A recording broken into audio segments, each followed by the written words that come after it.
How's everybody doing? My name is Anthony Brian Logan, and today I got to talk about Donald Trump and the whole Amnesty kerfuffle, the DACA deal, and all the hysteria that's going on around that. I mean, I've seen all kind of people, especially those of us on the right, people like Ann Coulter talking about, oh, we need to impeach him. Who's not thinking about impeachment? I've seen the Twitter hashtag Amnesty Don. That was yesterday. Today is Friday, September the 15th, 2017. But yesterday, it was all kind of hysteria about that on Twitter. Now, I know better than to buy into the hysteria because I just woke up yesterday and then all of a sudden it was all this talk about amnesty this, amnesty that. Donald Trump is turning his back on his base. And it's like, wait a minute. I know that this is probably blown out of proportion. Let me wait a little while until I get some more information. And of course, I did get some more information. First of all, if you don't know what I'm talking about, there's been a lot of discussion online about Donald Trump and the DACA deal that he may or may not be getting into with the Democrats. Now, DACA, that is the Deferred Action for Childhood Arrivals. Basically, if you were brought here as a very young child by illegal immigrants and you're illegal yourself, the priority is not to deport you, or they may choose not to deport you in certain situations. And then also with DACA, there's certain benefits that go with it.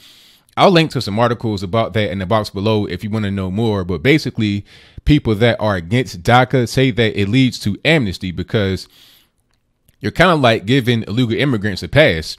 You know, if they're brought here as a young child and they're here illegally, well, they're an illegal immigrant. So it's like kind of giving them carte blanche, do whatever they want to do within the confines of living here and not breaking the law. Now, the thing about DACA is that it does not grant amnesty. Okay, that's the main thing people don't understand. See, with amnesty, and if I'm wrong about this, let me know in the box below. But amnesty says that, okay, you're here illegally. Now, due to amnesty, you have become a citizen and it's all good. So you're not going to get deported or anything like that for the most part. Now, I spoke to an ICE agent on the phone, and shout out to you, man. Hey, I appreciate you for what you do on ABL live show. But I spoke to him and he was talking about the situation, and he was telling me that the way the law is right now, low level people that are here illegally, that don't do any kind of crimes, they were brought here as kids, they are low priority as it is. Meaning they're not going to go round them up and deport them because the resources simply do not exist for that to happen. It'd be impossible because you're talking about at least bare minimum 11 million people that are here illegally. And it could be as high as 20, 25 or 30 million people that are here illegally. So realistically, how are you going to be able to round everybody up and deport them? Now, I understand what you're saying. Don't get triggered. I feel you. If you are on the right and you really wanted Trump to go harder on immigration and illegal immigration, you say, well, deport everybody. But realistically, can that actually happen? Not really, as it relates to the resources that are available and also the law. The law dictates right now that if you are here with a green card, you may be able to get deported under certain circumstances. If you're here illegally, you may get brought in front of a regular judge. But depending upon what the crime is, you could be brought in front of an immigration judge. And I think, matter of fact, if you're here illegally, instantly it's going straight to the immigration judge. If you're a green card holder, you go straight to the regular judge. But if it's a severe crime, you may be deported. Now, naturalized citizen, I think that none of that stuff applies to you, immigration court or anything like that. If I'm wrong about that, let me know in the box below. But people are kind of afraid because they're thinking that he's going to issue amnesty. So you won't be adhering to any kind of laws about immigration, none of that. But that is just not what's happening. Listen to him tell it for himself. We're not talking about that. We're not talking about amnesty at all. We have not talked about amnesty. There'll be no amnesty. We're not talking about that as part of the transaction. Thank you. So you heard it right there. There is no amnesty. That's just not going to happen. And matter of fact, it doesn't make any sense to even bring up amnesty because Trump is trying to reduce legal immigration by half. Right now, we get about 1 million new people to come into the country every year legally. We're trying to get that down to around 500,000. And that's what the RAISE Act is about. And I'll put some more information about that in the box below. And we're also trying to get the whole wall situation built up. Now, there's a few tweets on Twitter people are upset about. Like I said, I saw Ann Coulter get triggered. I saw Mike Cernovich. Mike Cernovich is an okay guy, but I think sometimes Mike Cernovich uses his platform that people trust to put out misleading information. He's right a lot of times, but sometimes he's like not all the way right. It's like almost truth mixed with lies. Sometimes it's halfway true, but I digress. Getting back to the topic at hand. Amnesty is not what's going on. You're going to have priorities for certain groups of people, low-level people. You're not really going to bother them. The resources aren't really there to get them out of the country. You need to focus on the gangbangers, the repeat offenders, you know, the child molesters, murderers, rapists, or whatever. Those kind of people you got to focus on rather than the low-level people.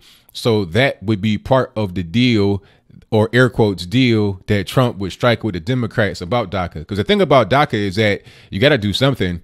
You got 800,000 people on it. So if Trump was to end it or to any way change it, now where do they stand? Right? What's going to go on with them? As of right now, I'm not really sure what they get under DACA. Now, I've heard that there's a lot of benefits and stuff that comes with DACA. So I think that right there needs to be changed up, because you shouldn't be getting any kind of benefits or any kind of preferential treatment just for being here illegally. That does not make any sense. I heard stories about people that are veterans, homeless, that are U.S. citizens that got removed from their homeless shelter and now are pretty much on the streets just trying to find a way to get some shelter every day. And what that's happening, you getting the same kind of money that should be going towards them to an illegal immigrant. I'm not really with that. But, you know, the whole hysteria around Trump trying to get amnesty, to me, doesn't make any sense. Because like I said, he's trying to cut legal immigration. And he's also come out today and talked about being against chain migration. Now, chain migration, that basically means that if you're here, if you have a green card, or most certainly if you're a U.S. citizen, you're able to bring family members with you, right? And then that's part of it. And it's like, it got certain level caps. I'll put that on the screen before you and also in the description box below. But basically, you can bring your, you know, your sons, daughters, I think brothers, sisters, maybe even parents with you. So, I mean, imagine if you got like 10 brothers and sisters, you could bring everybody over, and then also their kids. So you're talking about like just crazy amounts of people.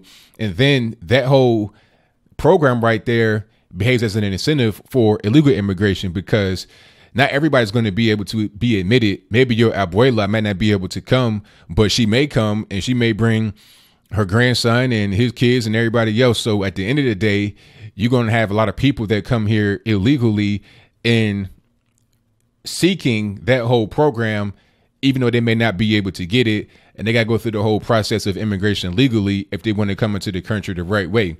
Right. So once you get rid of that whole program, then that cuts immigration down more. And it also reduces illegal immigration, because you have less carrots to throw out to people. You have less goodies and less treats, less sugary snacks to dive out to the public. So getting rid of the chain migration, you're going to reduce legal immigration, and you're going to build up the wall. I was seeing some tweets about that, talking about, oh, Trump's not building the wall because he said that he's renovating existing fences and barriers and stuff like that. But that's how you started. I mean, that's going on right now. So at the end of the day, why not do that right now? I mean, I don't even think there's any kind of money in the budget for the wall right now. So why not just work on what you can work on now and then deal with everything else a little bit later? To me, it just makes sense. I mean, I think some people want the Great Wall of China to have been built on Inauguration Day. It doesn't make any sense. I think at the end of the day, what you got to do as far as a wall is take your time. I mean, Rome was not built in a day.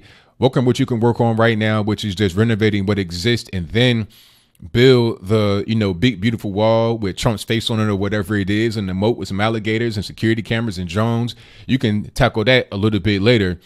But let's just work in steps first. And beyond that, people are saying that Trump is doing the wrong thing by working with Democrats. But to me, that doesn't make a whole lot of sense, because he has to work with Democrats at a certain point. You want to be able to go nuclear and do different things and maintain the control of the House and Senate and all of that. But what if you don't have control in the House and Senate? What if you need to do certain things that they, meaning the Democrats, need to be on board with? Maybe you don't want the Democrats fighting you at every corner, at every turn. Maybe you want them to be involved with the governance, because some of these places that these Democrats represent are not going to vote for anybody else. So you want to be able to have them on your side. That's going to help you guarantee a 2020 election victory, rather than somebody like Kamala Harris or Cory Booker, or God forbid, Hillary Clinton comes back from the crypt and decides to run again. You don't want any of these people to win. So you got to have people on your side, people that's going to support you in Democrat areas. And maybe if their constituents see that they're working with them and everything's good, maybe they'd be able to flip and vote for Trump in a national election. Therefore, we'll be able to have a better run country, like I said, rather than having your Kamala Harris's of the world, your Cory Booker's of the world, or whatever other crazy Democrat they want to try to put in office to oppose Trump. I've even heard that Bob Iger wants to run for president. Now, if you don't know who Bob Iger is, he is the president of Disney, big corporation. They own ABC and ESPN, among other entities. I think maybe they even own LucasArts. I'm not quite sure about that. And if I'm wrong, let me know in the box. But I know that he most certainly is a president of ESPN and ABC because he's the president of Disney. He is the top dog over at Disney. Maybe that's part of the reason why Jemele Hill did not get any kind of discipline, because of what she said about Donald Trump being a white supremacist. You see how that works? So you need to have people that are in place to be able to fight against very powerful forces like that may come out of nowhere. I mean, think about it. This guy is the CEO. He's the main top dog over at Disney. Think about what he can do with that position to run for president. I mean, you can put out TV shows. You can greenlight a TV show to be played in primetime Monday night, 8 o'clock, or, Friday night, 8 o'clock, to promote your campaign. You see what I'm saying? So at the end of the day, as I close here, I think that the hysteria around Trump and the whole DACA kerfuffle, the Amnesty kerfuffle, the brouhaha surrounding that is much ado about nothing. I believe he's making a good deal here.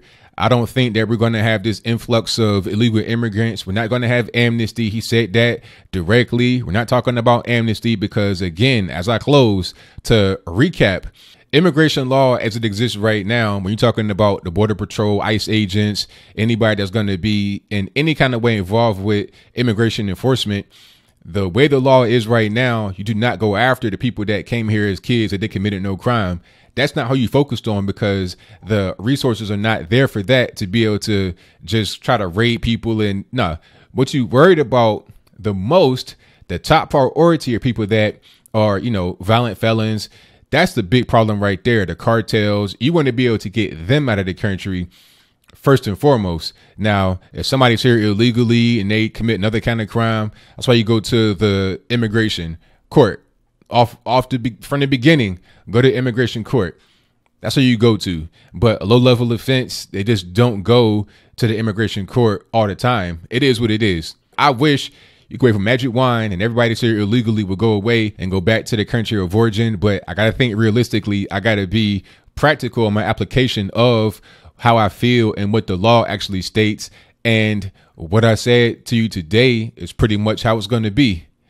So what do you think? Do you think that Donald Trump is still amnesty done, even though he didn't say it?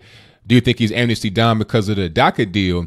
Do you want him to just repeal it, or have allowed it to expire when it was supposed to expire, and just let that be that and say, hey, if you're here illegally, then you got to bounce? Now, if that's the case, how would you actually enforce it? You see, how would you really enforce it? Would you just go to people that sign up for DACA and then deport them that way? Because they're already, you know who they are, you know where they live. Would you just go to their house and deport them that way? Or do you think that what I'm saying is pretty much on point, that at the end of the day, you got to be able to focus on those who are high level and then everybody else later, and also be able to be bipartisan, strike deals? I wish everything could just go my way as a conservative, but that's not always what it is. Sometimes you got to meet in the middle and get what's best for the country as a whole. Because like I said, in the deal that they may strike, I don't think a deal has been struck yet, but in a deal they may strike, you're talking about, first of all, you got the RAISE Act, which is going to cut legal immigration by half, from 1 million as it stands today to about 500,000.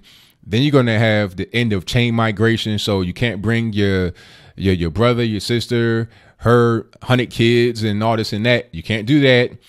So you're going to have that. You're going to have the wall, more ICE agents, more border security. The goal here is to have less illegal immigration and deal with those that are here in a responsible and compassionate way. So whatever your thoughts are, let me know in the comments below. And that's all I got to say for this video. If you like what you heard, please comment, rate, share, and subscribe. Peace.